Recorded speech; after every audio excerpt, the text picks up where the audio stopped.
But if you had a top 5 of who you would want on this podcast. Oh my gosh.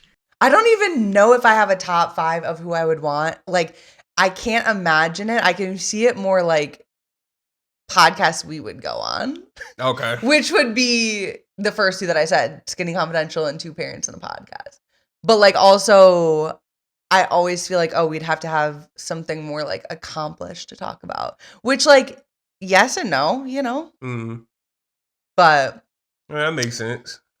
I could probably come up with some people too that I would want us to like interview and have guests on, and like I could probably report back.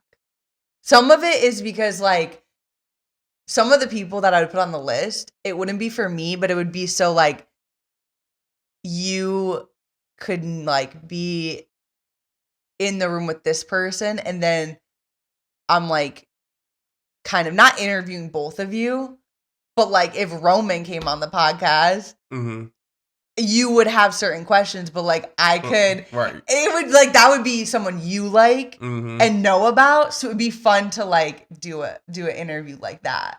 Yeah, exactly. You know who I'd like to have on is like this one lady. Her name's Avery Woods. Not I hate to say like lady. It's like you can't say lady because it makes it kind of sound old. Yeah. And then if you say girl, it's like, okay, like we're the same age, like we're women. But this one woman who has a podcast and she has a lot of really good guests and she's very like down to earth, kind of like mom.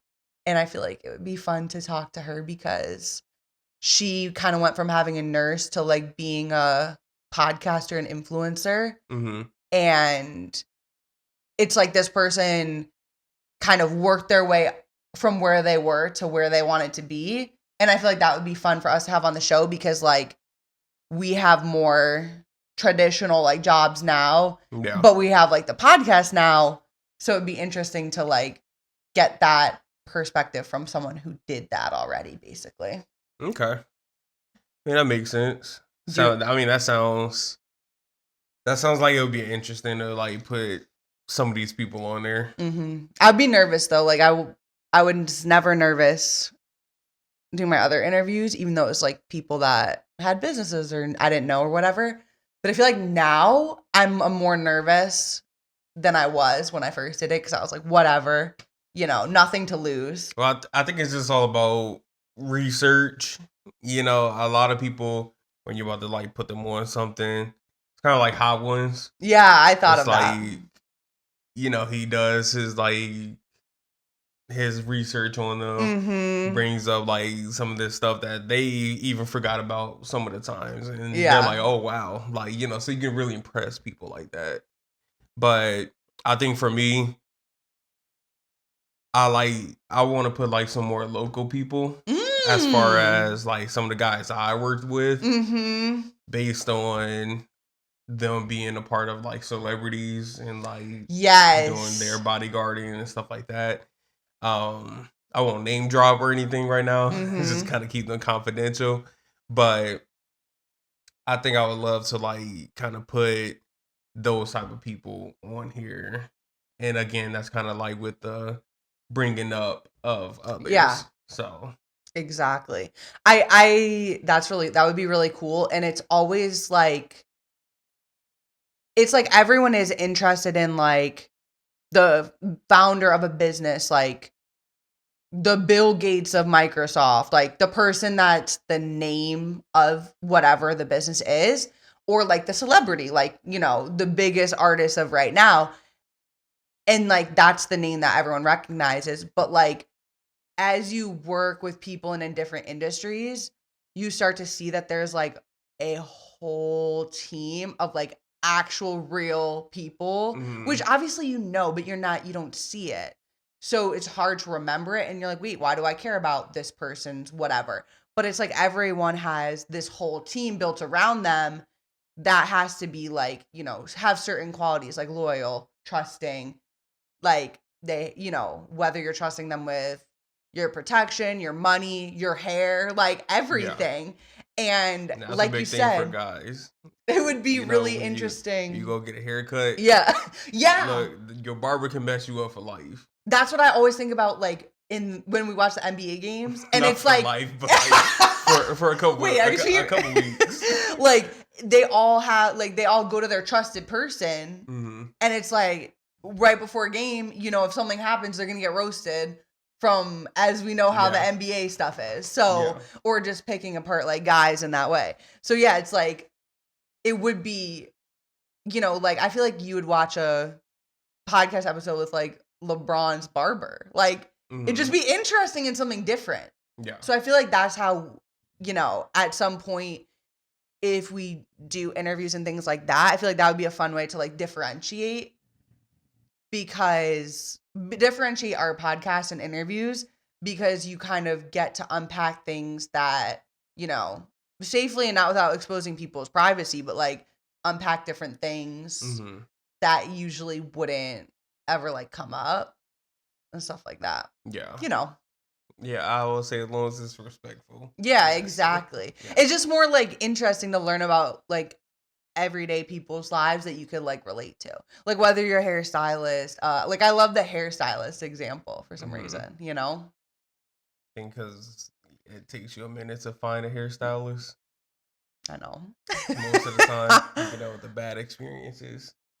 But I just know for the average guy who goes into a barbershop, if you mess up the haircut, like those are fighting words and fighting movements, just based on because like now you got to wear a hat like everywhere you go.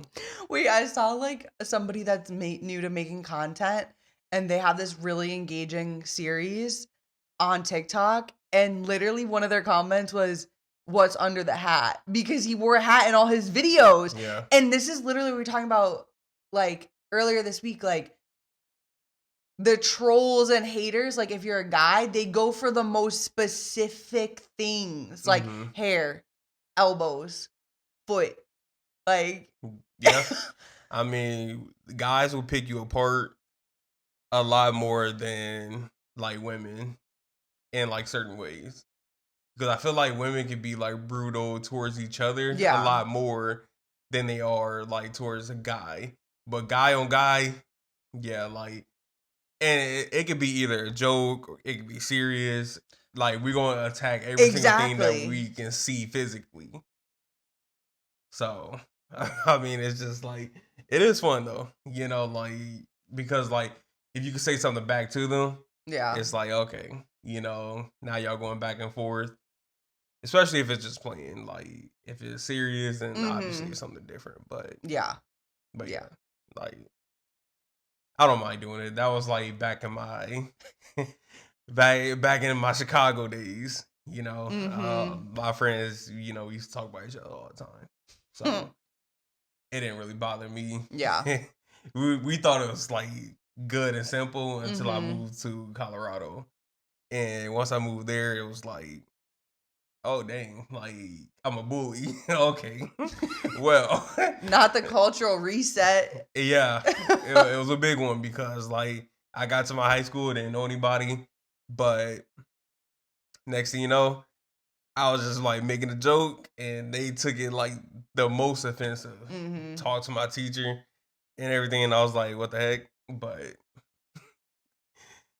yeah, I mean, I learned my lessons from it, but I was just like, dang. So I called my friends back up and I was like, yeah, like these people here. They didn't get it. Yeah. But it was all love. Yeah. But yeah, I was going to say off that, like with online like culture and just all that today, it's like, I feel like people want to put themselves out there, but then there's always like the fear of, oh, if I try to like make content that's educational, teach something or something, then there's always the fear of like, is someone going to say like something dumb and like hurt my feelings online or whatever? Am I going to get trolled? Am I going to get hate? And it's like, not everyone can handle the hate, but I feel like that was always for me, like in the back of my head of like, oh, well, that's like a fear and a reason not to like do it, but I don't know if like you, with different stuff you've done, like if you ever had that thought in the back of your head or like considered, if you're putting yourself, like you said at the beginning, out of your comfort zone, like what are different, not negatives that come with it, but like if you had any fears about that came with it. I mean, I think everybody has like different fears as far as like insecurities, like of posting certain stuff or saying certain things because of how it might, come off to somebody else. And there's a lot of people that talk a lot of crap on social media and all that about someone else's post, but they'll never post something like that they're like a proud of. Right. They only like you said, troll or rage bait based on being behind that phone or computer or whatever they're using. But I think for me, I had times where I wanted to post stuff, but I felt insecure about posting it. But I don't think it ever stopped me. It stopped me for like a little bit, but I want to say that I kind of worked past that in a way. And I'm still kind of working past it. Like, I want to post more, but also, like, sometimes I just lazy. Like, I don't feel like doing it. But also, I just kind of want to find, like, my niche and, like, what I want to post and stuff like that. Like, I already, like, do highlights and stuff like that. So, I kind of want to go from there.